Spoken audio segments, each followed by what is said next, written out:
itu kan programnya juga macam-macam ya, ada Boyolali cerdas, ada Boyolali sehat. Nah ini yang terkait dengan 5 layanan dasar wajib ini, tentunya ini akan kami akumulasi menjadi pendanaan yang digunakan untuk mengintervensi pencapaian SPM. Jadi itu yang utama adalah anggaran. Sebetulnya kalau seperti tadi kami sampaikan, kenapa Boyolali belum bisa mencapai SPM mutu, dimanapun Boyolali itu selalu juara. Harapan kami juga kami di bagian data pemerintahan yang kami mengampu pelaporan penerapan SPM ini juga berharap sebetulnya kami juga ingin juara. Tapi kendalanya prosentase anggaran kita itu kecil. Apabila nanti dana desa ini bisa menopang, tentunya kami mengucapkan terima kasih. Ya, kalau ketepatan pelaporan, kemudian realisasi pelaporan, kemudian rencana aksi daerah penyusunan SPM, ya penerapan SPM ini kita sudah bisa. Tinggal satu komponen yang belum bisa. Mudah-mudahan ini bisa mendukung. Tapi di satu sisi untuk dana desa ini biasanya itu sudah ada Permendes yang kita sudah muncul petunjuk penggunaan dana desa tahun 2025. Monggo itu juga mengikuti itu. Di satu sisi, sewaktu kami masih menjadi sekretaris Dispermas itu, saya kadang itu mesake desa nggih. Dinas niki titip dilana nggih kula ditekani budase. Nah, budase lah nggih. Iya, nggih. Bu aku kok iki njaluk iki desa itu kok dimanggarke apa desa layak anak apa dulu? Iya, sak menit juta. Nah, ini terus dinas apa mana numpang mana ketemu putih dan kudu lagi. Nah, kalau itu malah dana desa itu tinggal bacaan dinas. Akhirnya kepala desa kan kemarin curhat juga, Bu ini piye? Monggo, anu aja, itu kewenangan kepala desa. Ya rakyatan suruhnya ya tapi nek permintaannya budase itu sekian juta ya sesuaikan dengan kemampuan. Jadi dana desa ini jane kathah nggih Bapak Ibu. Cuma niku sudah ada petunjuk penggunaannya. Tapi mungkin kalau bisa itu diakomodir di SPM, terima kasih karena SPM itu memang yang harus diutamakan itu SPM.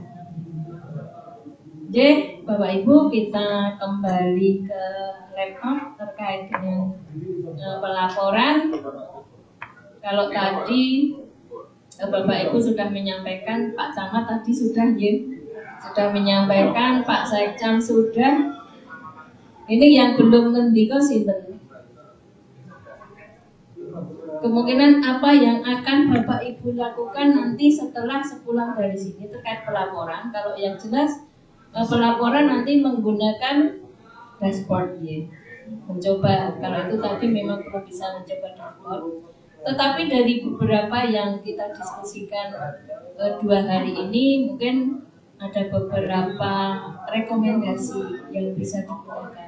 Datanya, Bapak Ibu bisa mengadop data MCD. MCD itu nanti bisa menjadi supply untuk mendukung itu. Kemudian di satu sisi demand, kemudian lakukan konsolidasi, baru dilakukan pelaporan di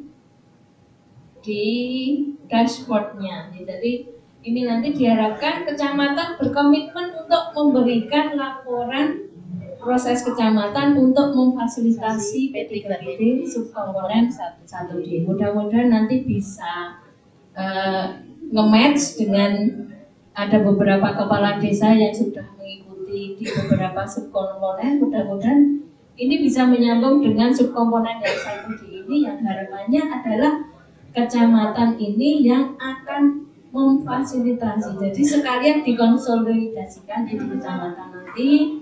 Mungkin nanti ada forum-forum koordinasi yang seperti kami sampaikan tadi. Mungkin ada semacam grup tanggap bersama atau mau dinamakan apa.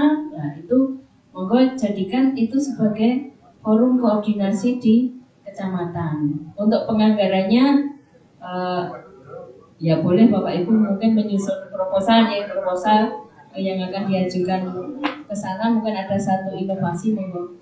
Kemudian peserta memahami laporan P3PD1D yang perlu disiapkan oleh kecamatan. Jadi seperti tadi yang kita buka aplikasi, meskipun aplikasinya masih belum sempurna, kemudian itu juga kita juga belum diajari secara pasti, belum bisa mencoba. Tentunya nanti kalau mungkin juga sudah ada pendampingnya, mungkin Mas akan bisa membantu, bisa memfasilitasi Bapak Ibu semua di kecamatan. Lanjut.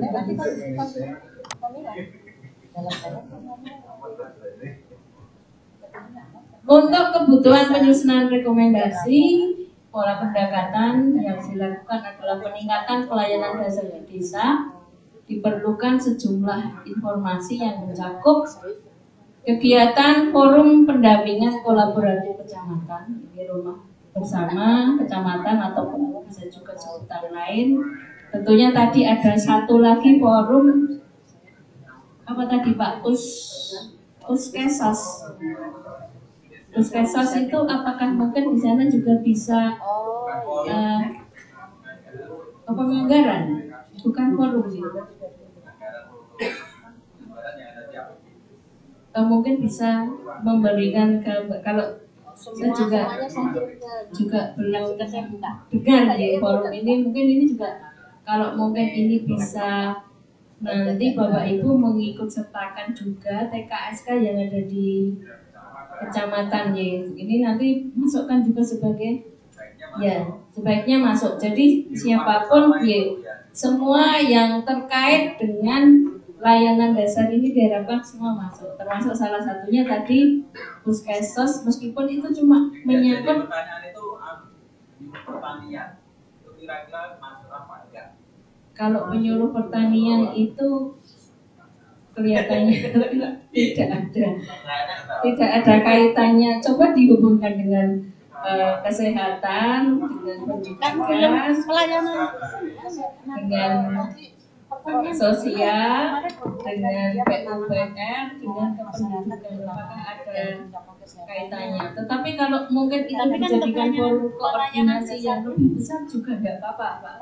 Tidak apa-apa. Tetapi kalau yang rumah bersama ini mungkin yang untuk khusus rumah bersama memang hanya difokuskan di 5 layanan dasar wajib. Tapi kalau pertanian sebetulnya malah semua aja dimasukkan. Nanti kan bisa kalau seperti penanganan bencana itu sebetulnya kalau di SPM kami itu adalah di Trans 35, jadi masuk sebetulnya. Tapi mungkin untuk pelatihan P3PD ini memang Trans 35 belum masuk, jadi masih dibatasi baru sampai PUPR saja juga nggak masuk yang tadi saya sampaikan kayak rumah tidak layak huni, kayak perahu, sebetulnya itu masuk SPM. Jadi kami juga melihat ya kalau di pelaporan di kabupaten itu yang RTLH yang dari dana desa berapa itu juga wonten nggih Pak Camat ya. Ada itu kita iya itu kita masukkan juga itu di laporan SPM kami, termasuk dari Basnas itu Mas. Jadi jenengan Basnas sudah bantu berapa rumah tidak layak huni, itu pun kita masukkan di SPM. Kemudian kegiatan mengkonsolidasikan data sasaran dan cakupan layanan dasar di desa ini berarti memang ada forum di mana Bapak Ibu duduk bersama, mungkin lebih baik semua unsur dimasukkan ya Bapak Ibu, cuma yang terkait rumah bersama ini mungkin yang terkait dengan layanan dasar. Kemudian kegiatan mengembangkan pengelolaan penilaian dan pengaduan penyelenggaraan layanan dasar oleh masyarakat. Jadi diharapkan ada satu layanan aduan nih, layanan aduan. Kalau kayak di inspektorat itu malah ada whistleblower system itu melindungi kalau di inspektor ada misalnya kalau itu tipikor yang kaitannya dengan tipikor memang itu ada satu perlindungan, tapi untuk kita memang sebenarnya juga cukup terkait dengan aduan masyarakat aja. Mungkin apakah pelayanan bidan desa yang ada di desa ini mungkin masih kurang atau mungkin keterjangkauan seperti ini mungkin yang bisa untuk masyarakat itu memberikan pengaduan. Itu jangan-jangan langsung ya, kadang biasanya langsung ke medsos, jangan sampai terjadi seperti itu. Kemudian selain layanan dasar untuk pengaduannya, diharapkan kegiatan ini bisa memfasilitasi peningkatan perencanaan layanan dasar desa oleh kecamatan. Ini terkait dengan perencanaannya. Kalau tadi disampaikan Pak Fahrul itu terkait di RA PPDes-nya ada beberapa komponen yang harus dipenuhi, utamanya mungkin Bapak Ibu juga mau memperhatikan juga proses perencanaan pembangunan yang ada di desa. Ini biasanya akhir tahun ini sudah persiapan ya Bapak Ibu supaya nanti dari beberapa layanan dasar ini diharapkan bisa diakomodir di RAPDes-nya maupun di rencana kerja pemerintahan desanya yang akan dibuat setiap tahun, rencana tahunannya. Kemudian kegiatan ini merupakan penguatan koordinasi antar unit penyelenggara layanan dasar yang ada di kecamatan. Diharapkan ini akan memperkuat koordinasi. Mungkin tadi kalau ada yang belum dimasukkan pertanian, ya pertanian dimasukkan juga nggak apa-apa Pak. Jadi malah koordinasinya kita malah lebih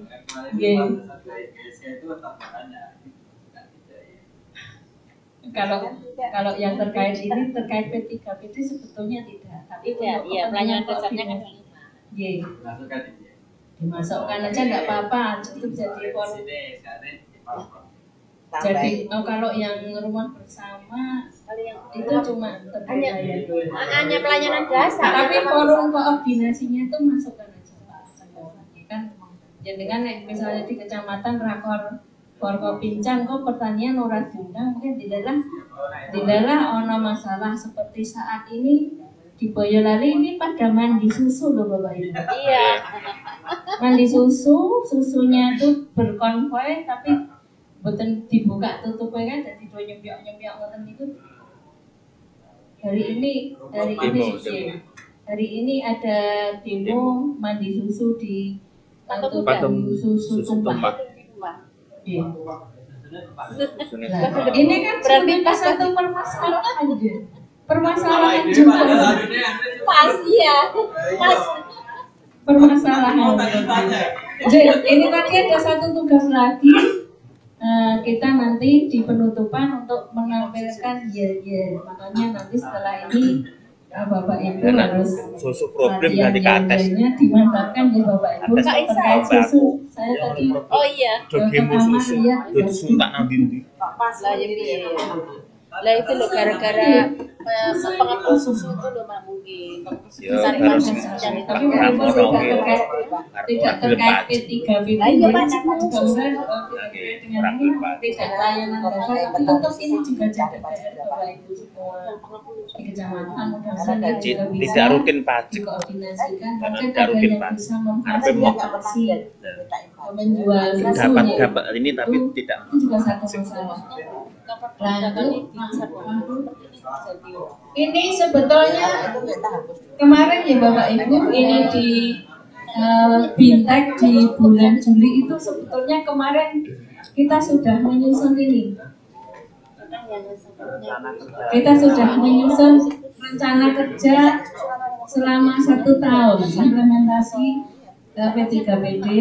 Monggo ini nanti untuk berusaha ya kita menyesuaikan ya saat ini sebetulnya sudah bulan November ini adalah saatnya fasilitasi penguatan koordinasi dan peningkatan layanan dasar.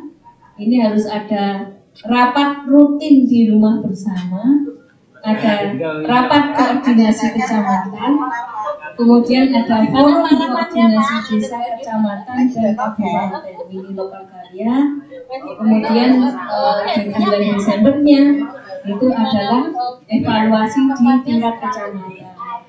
Tapi ini kemarin baru etok-etok.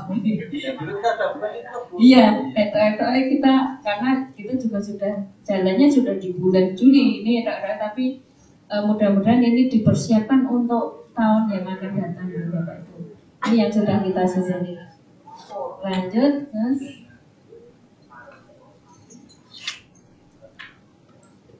Ini perlu diskusi kelompok lagi. Lanjut Bang Bu. Lanjut ya, lanjut ya Mas. Takut nanti nggak rampung. Ya, lembar diskusi. Ini terkait pengorganisasian forum pendamping, kemudian ada konsolidasi data layanan dasar, ada pengembangan model penilaian dan pengaduan layanan dasar, DUMAS-nya, kemudian fasilitasi perencanaan layanan dasar, dan yang terakhir terkait penguatan koordinasi tingkat kecamatan. Ini nanti buat PR Bapak Ibu ya, setelah gondol dari sini kira-kira nanti mau melakukan apa. Ini nanti yang akan kita diskusikan, namun karena waktunya tidak mencukupi, tentunya nanti Bapak Ibu sendiri mungkin tadi sudah ada gambaran ide-ide, juga ada banyak rekomendasi yang bisa diambil, bisa diterapkan di kecamatan masing-masing. Lanjut. Ini pemanfaatan dashboard kecamatan untuk pelaporan. Jadi mekanisme pelaporan kecamatan dilakukan dengan mengisikan data dan informasinya pada dashboard. Tentunya nanti kalau sudah aktif ya dashboardnya, Bapak Ibu menyiapkan datanya dari NCD itu juga bisa diambil. Ya mudah-mudahan seperti harapan Mas Fahrul tadi, mungkin data yang udah ada itu nggak langsung bisa langsung bisa digabungkan, nggak usah Ini kemudian tim kecamatan perlu menyepakati pembagian peran untuk memastikan data pada dashboardnya kecamatan ini terisi. Jadi ada satu pembagian peran. Kasih password sendiri-sendiri. Iya, nanti sendiri, UPT Dinas sendiri. Mungkin disamakan saja, tapi dikasih tahu, sama dikasih tahu. Ini passwordnya ini kan kalau tadi kan nama kecamatan masing-masing kan passwordnya itu kan rahasia aja. Rahasia kadang bisa juga ganti password, misalnya diganti password pun harus semua dikasih tahu. Iya. Data yang perlu diinputkan dalam dashboard ini adalah upload SK atau berita acara komitmen forum pendamping atau rumah bersama. Tapi kalau diskusi tadi malam itu lebih kita ke surat keputusan ya, surat keputusan camat. Kemudian formulir 1A sampai dengan formulir 1F dan formulir 2 hari ini dan kemarin kita sudah belajar mencoba mengisikan. Nek ini belajar sesok niku tenanan datanya.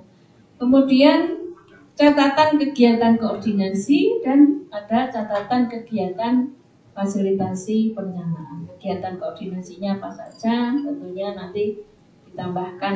Tadi ada TKSK, ada lagi mungkin pertanian juga nggak apa-apa kalau misalnya mau dimasukkan. Lanjut.